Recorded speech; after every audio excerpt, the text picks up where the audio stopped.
Today, we are going to visit the Commonwealth graves at the small town of Svinø, located at the southern part of Zealand in Denmark.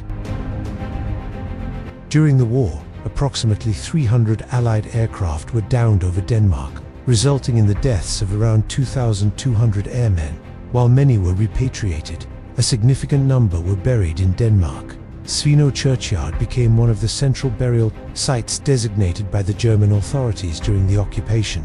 Initially, 108 Allied airmen were interred here, but in 1948, 46 American airmen were exhumed and reburied in other countries, leaving 62 British Commonwealth airmen in the cemetery.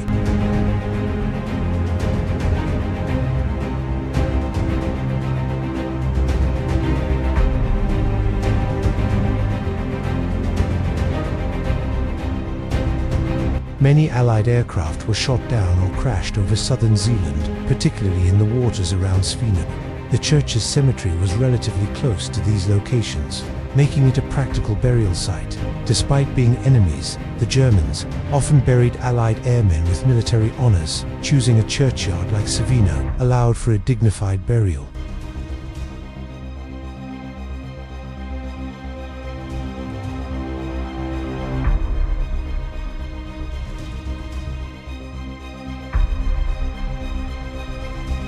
Churchyards with war graves holds a silent multitude of stories, each headstone marking a life once lived, a fate shaped by war, duty, and sacrifice. These resting places are not just rows of names, they are powerful reminders of individual journeys, losses, and the enduring human cost of conflict. Each grave represents a person with dreams, families, and a unique journey, reminding us that history is made up of deeply personal fates.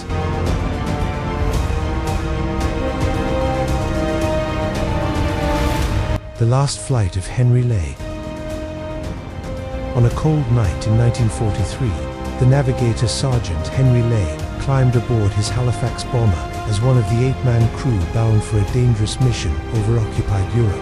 The darkness was thick, the air tense, and the sky alive with the drone of engines heading into war.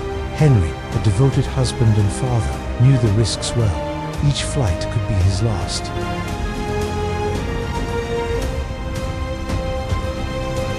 In the night between the 20th and the 21st of April 1943, 339 bombers from the RAF attacked Stettin.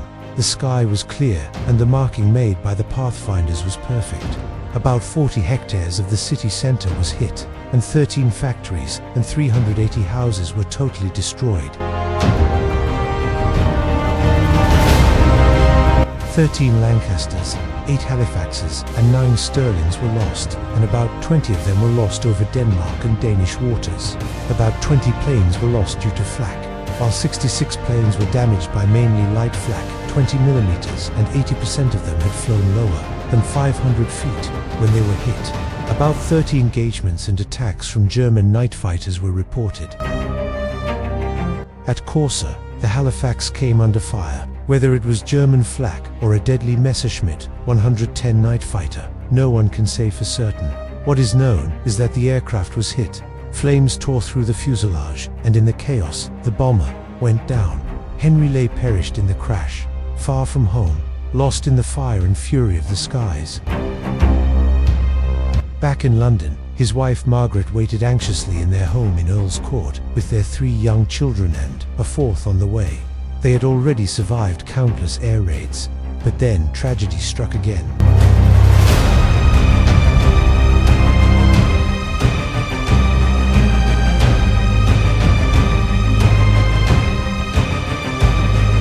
Before the War Office could even locate Margaret to deliver the missing in action telegram, her home had been destroyed by a German bomb. The house was reduced to rubble. Margaret survived, but her unborn child did not. Their 3 children were all killed. By the time the telegram finally found her, Margaret Lay had already lost everything.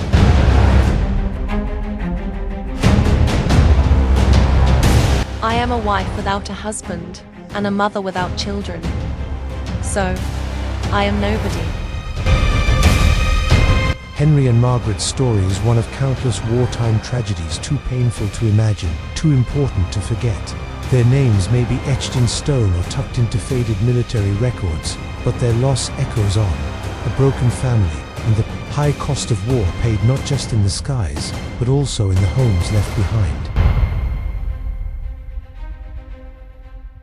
Just a few headstones away lie the men of Sterling, M for Mother, who faced the same skies, the same enemy and the same tragic end.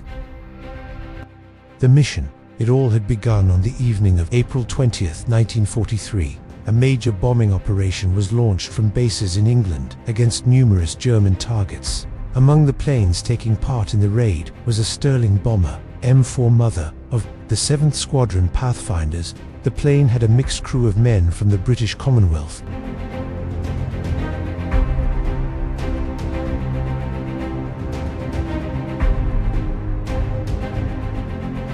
Their destination that night was Stettin, and their mission was to locate the target area and mark it with incendiaries as a guide for the rest of their planes. They had an extra crew member that night, Squadron Leader Blake, a Canadian pilot, who was new to the squadron and who was to accompany them on an orientation flight.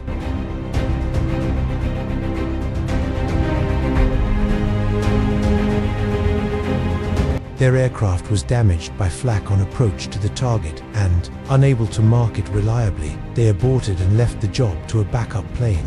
Heading back to England, they flew over the Baltic and the relative safety of the water. As they approached Korsa in Denmark, they had to veer across land to avoid a flak ship in the belt, but soon found themselves under attack by an Messerschmitt 110 night fighter. The plane caught fire and the order to bail out was given.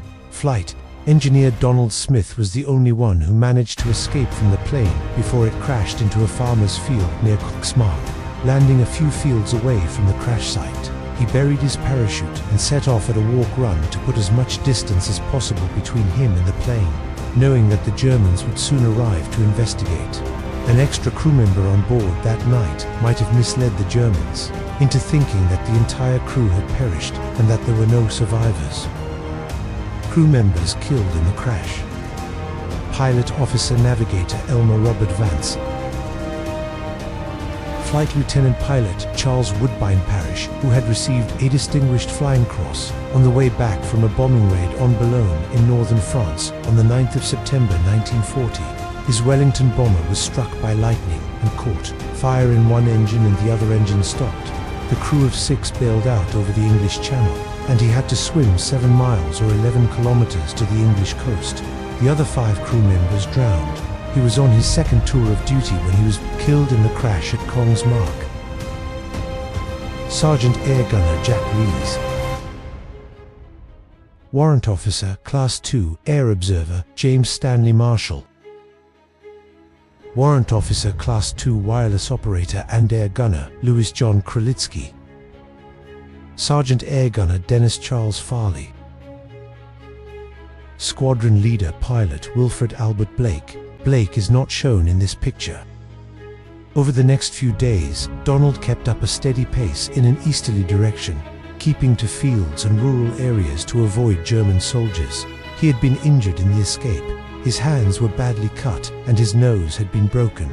He was tired and hungry, and his feet were badly blistered from the chafing of his flight boots. Donald desperately needed help, and he approached Danish farmhouses to ask for food, water, and directions. In most cases, the people did not speak English, but they were able to communicate with sign language. He was never turned down by any of the people he approached, and more importantly, he was never turned in, even though helping an Allied airman would have brought swift and severe reprisals to any Danes caught doing so. He eventually reached Elsinore, just across the strait from Sweden. There, he connected with Danish resistance members, including Lars Trawan, who helped him cross the Sound in a kayak. He was eventually routed via Stockholm to a commercial flight to Scotland and then onward to Canada. For his courageous escape, he was awarded the Distinguished Flying Medal presented by King George VI. Don Smith died in 1998. He had requested that his ashes be interred alongside the graves of his crewmates at Svinø. In 1999, he was reunited with them, and so, decades after that dark night in 1943, Donald Smith was brought home, not to his birthplace, but to his brothers in arms in the peaceful soil of Svinø, together at last, a short phrase that holds a deep truth of loyalty, of sacrifice, and of the enduring bonds between those who gave everything for freedom. Thanks for watching.